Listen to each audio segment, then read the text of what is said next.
সেটা সংস্কারের এবং ওই দিকটাকে ওই রাষ্ট্রের ভিতরে সংস্কার করে এত সুন্দর করলে ওই মানুষ মনে করছে সে এখন যেই যে পাড়ায় পরিচিত যেই যে মহল্লা থাকে তাদের সেই মহল্লা থেকে মাইগ্রেট করে ওই বড় মাসে দিকটাকে চলে যাওয়া দরকার। এবং তারপর যেটা হয়েছে যে 10 বছর পরে তার একটা ব্রিলিয়ান্ট মানে স্প্যানিশ রিজোর্টে আপনার মানে পেনশন রিটায়ার্ড লাইফ কাটানোর একটা অপরচুনিটি তৈরি হয়েছে এবং সে সেখানে সুখে শান্তিতে পরিবেশ বসবাস করতে লাগলেন দার্জিলিং সিলিং এর মতো করে আর কি। তো সংস্কারটা কেন দরকার? সংস্কারটা দরকার হচ্ছে যে while you are in opposition you need to look after your island। আপনার ওই যে একটা মনের দ্বীপ লাগবে, যে আপনার একটা সোনা দ্বীপ লাগবে না? একটা সোনা দ্বীপের গল্প করেছেন না সবাই? পদ্মা নদীর মাঝে যে একটা দ্বীপের কথা বলা আছে না, যে আমার একটা দ্বীপ, যে আমার, এবং এই দ্বীপটা কিন্তু সে কল্পনায় এঁকেছে যে আমার সেই দ্বীপটা কেমন হবে। 24-এর গণ অভ্যুত্থান যেটা করেছে সেটা হচ্ছে আমরা যখন গায় দরদের রাজনীতির কথা বলছি, আমরা যখন বাংলাদেশ 2-এর কথা বলছি, আমরা কিন্তু সেই ময়না দ্বীপের কথা বলছি আসলে।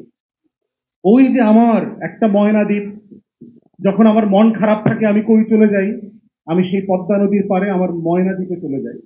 আমার যখন মন খারাপ থাকে, আমার আমার ভালোবাসার মানুষটার দৃষ্টি আকর্ষণ করতে পারছি না, তখন আমি কি করি? ওই নদীর পারে ঝড় বৃষ্টিতে নৌকায় বসে আমার সেই ময়না দ্বীপটাকে আমি কল্পনা করি। ওইখানে আমার সাগর কন্যা থাকে। তো ওই সাগর কন্যাটা হচ্ছে বাংলাদেশ 2। ওই সাগর কন্যাটা হচ্ছে 24-এর গণ অভ্যুত্থান, যেইখানে আমি আমার ময়না দ্বীপটা করতে চাই। এখন সেই ময়না দ্বীপটা হবে কিভাবে?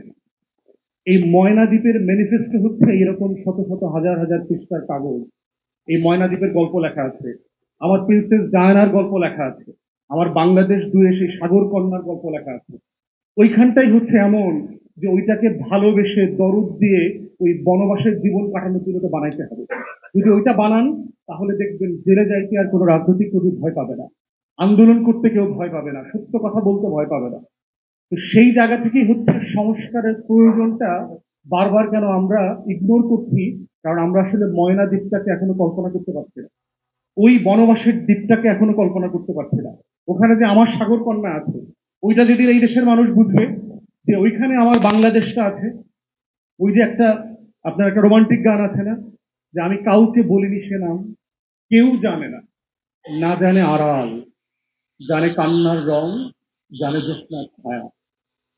কান্নার যে রং হয় না এবং জ্যোৎস্নার যে ছায়া দেখা যায় না, সেটা কিন্তু ওই গভীরভাবে ভালোবেসে না বলতে পারার যে কষ্ট, ওইটা হচ্ছে বাংলাদেশ 2 যদি এই গণ অভ্যুত্থান থেকে আমরা করতে না পারি, আমাদের এই 24-এর গণ অভ্যুত্থানের সকল মানুষকে কিন্তু ওই আড়ালে থেকে থেকে কাঁদতে হবে একদিন।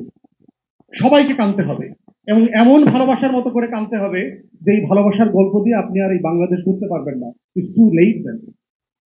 অতএব সংস্কারের এই আলোচনাটা হচ্ছে ওই ময়না দ্বীপকে ভালোবেসে আড়ালে থেকে থেকে আমার জ্যোৎস্নার রংটাকে ম্যাটেরিয়ালি বাস্তবায়ন করার মতো, যাকে দেখা যায় না, আমার কান্নার রংটাকে রঙের দিয়ে ফুলেল করে ফেলার মতো করে জায়গা। এবং সেটার জন্য হচ্ছে কি করতে হবে? আমার রাষ্ট্রের প্রত্যেকটা প্রতিষ্ঠানে যে আবর্জনা ময়লা জমে আছে, সেই ময়লাগুলোকে সরাইতে হবে, সরাইতে হবে। তো সরানোর পথ কি? বাড়িতে, বিল্ডিং এ, ঘরে আমরা আমাদের কাজের লোকে অথবা আমাদের ঘরের মানুষরা আমরা পরিষ্কার পরিচ্ছন্ন করি না, সাফ চঞ্চল করি না? খেতে নিড়ানি দিতে হয় তখন কৃষক কি করে? ময়লা পরিষ্কার করতে হয়। এই জন্য দেখবেন আমরা আন্দোলন করি কেন? কারণ রাষ্ট্রের পরতে পরতে ময়লা জমেছে, ওইটা ঝাড়ু দিয়ে পরিষ্কার করা যায় না, ওটা আন্দোলন করে রক্ত দিয়ে পরিষ্কার করতে হয় বারবার। এখন আপনি কতবার লড়াই করে আপনার গায়ের, আপনার আপনার দালানের, আপনার সমাজের, আপনার রাষ্ট্রের সেই ময়লা